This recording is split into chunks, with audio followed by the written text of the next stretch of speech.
Hey everyone, this is Vanessa from the Pudgy Rabbit, and today I'm going to show you how to embroider on a simple V-shaped mouth. So I have my amigurumi face here, and my needle threaded with some black embroidery floss.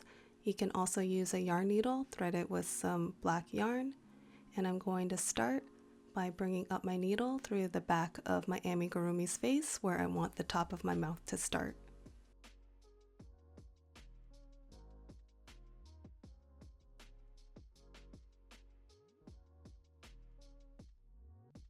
I'm going to pull the thread almost all the way through, but I'm going to leave a little bit of a tail, and I'm going to hold that off to the side with my thumb.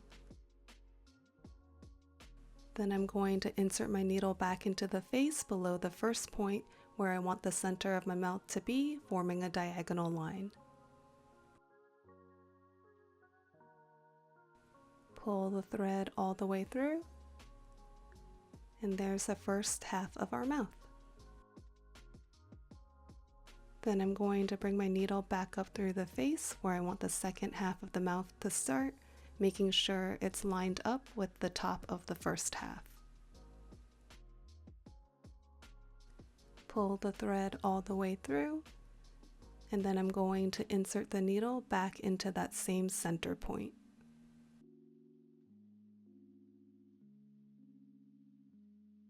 Pull the thread all the way through, and there we've made our little V-shaped mouth. Now I'm just going to tie the ends together.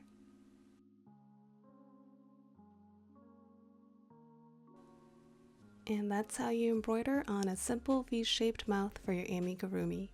I hope you guys found this helpful, and don't forget to like and subscribe for more quick tips.